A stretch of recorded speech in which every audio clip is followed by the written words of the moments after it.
ایک زمانے میں ایک چھوٹے سے قصبے میں پہاڑیوں کے درمیان بسا ہوا ایک خوفناک قبرستان تھا جس سے گزرنے والا لرز جاتا تھا۔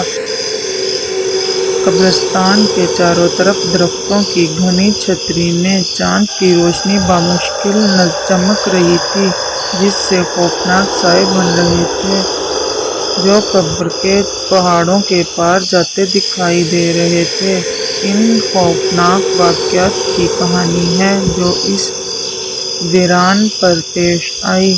موسم خزاں کی ایک سرد رات میں بہادر دوستوں سارہ، علیزہ اور احمد کے ایک گروپ نے اپنی ہمت کو چیلنج کرنے اور افواہ زدہ قبرستان کی چھان بین کرنے کا فیصلہ کیا۔ وہ دل کو دہلا دینے والی کہانیوں کے پیچھے سچائی کو تلاش کرنے کے لیے نکلے جو نسلوں سے شہر میں مشہور تھیں۔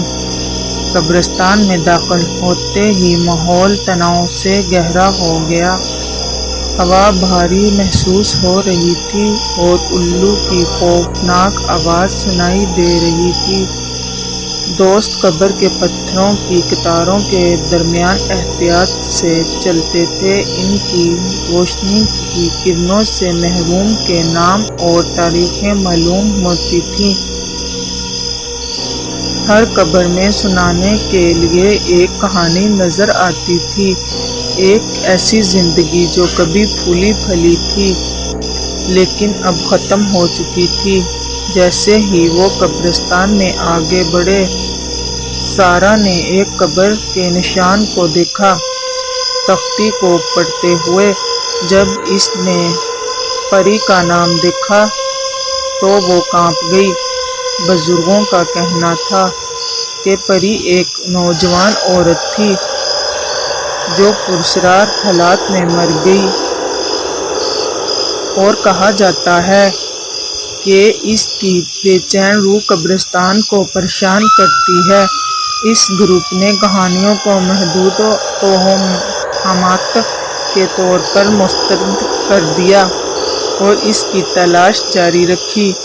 وہ اپنے دل میں بڑھتی ہوئی بے چینی کو دور کرنے کی کوشش کرتے ہوئے گھبرا کر ہنس پڑے، لیکن جیسے ہی وہ قبرستان کی گہرائیوں میں داخل ہوئے، ان کی ہنسی مدھم ہونے لگی، جس کی جگہ خوف کے غیر متزلزل احساس نے لے لی۔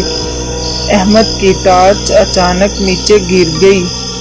گروپ کو اندھیرے میں ڈوب گیا۔ فضا میں ایک بے چین خاموشی چھا گئی۔ اس نے سب کو یقین دلانے کی کوشش کی، مذاق میں یہ تجویز کیا کہ ان کا سامنا ابھی قبرستان کے بھوت سے ہوا ہے۔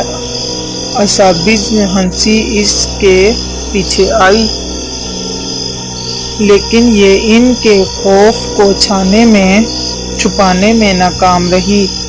ابھی وہ واپس پلٹنے ہی والے تھے کہ ہوا کے زور پر ایک ہلکی سی سرگوشی ان کے کانوں تک پہنچی۔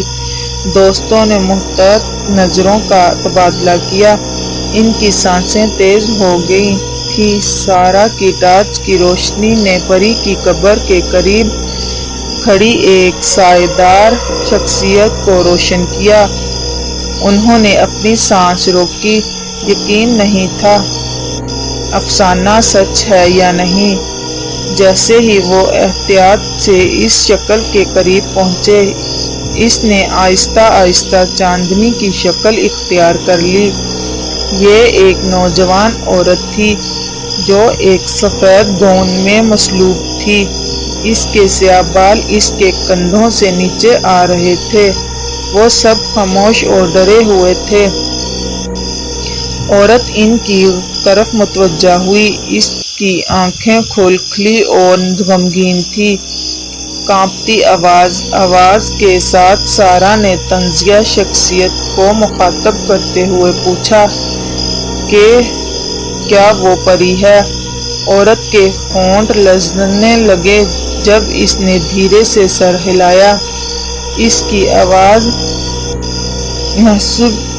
ایک سرگوشی تھی جب اس نے اپنی المناک کہانی سنائی تھی۔ دھوکہ دہی اور دل ٹوٹنے کی کہانی، ایک ایسی محبت کی جسے حسد اور دھوکہ دہی نے تباہ کر دیا تھا۔ دوستوں نے ہمدردی اور خوف کی آزمائش محسوس کی۔ وہ ایک المناک ماضی کی وجہ سے دبی ہوئی ایک بے چین روح سے ٹھوکر کھا چکے تھے۔ اسی لمحے میں شکوک و شبہت نے ہمدردی کا راستہ دیا۔ انہوں نے اس وقت سنا جب پری نے بندش اور امن کی خواہش کا اظہار کیا جو اسے کئی دہائیوں سے دور کر رہا تھا۔ پری کو سکون حاصل کرنے میں مدد کرنے کے لیے پرعزم یہ گروپ اس کی موت کے پیچھے کی حقیقت کو ننگا کرنے کے مشن پر نکلا۔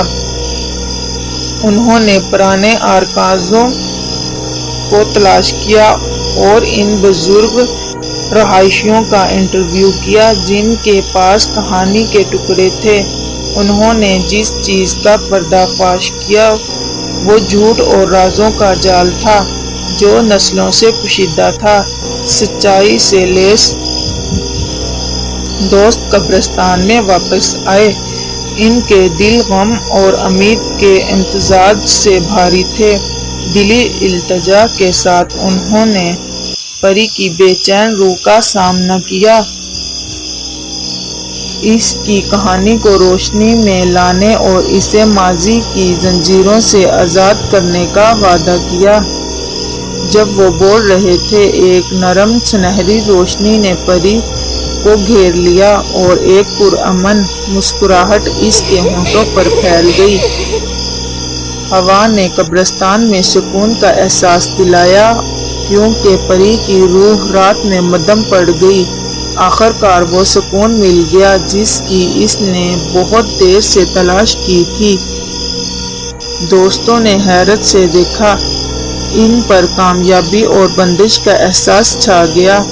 اس کے بعد کے دنوں میں قصبے نے پری کی کہانی کو قبول کیا، ان کے اعزاز اور ایک یادگار تعمیر کی اور آخر کار اسے وہ پہچان دی جس کی وہ مستحق تھی۔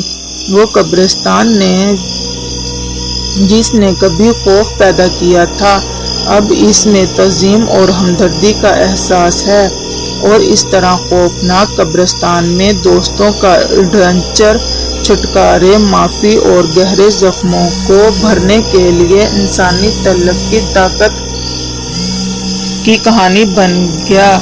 جیسا کہ انہوں نے اپنے تجربے پر نظر ڈالی، وہ جانتے تھے کہ حقیقی وحشت سائے میں نہیں تھی بلکہ اس درد میں تھی جو بہت لمبے عرصے سے باخبر رہ گئی تھی۔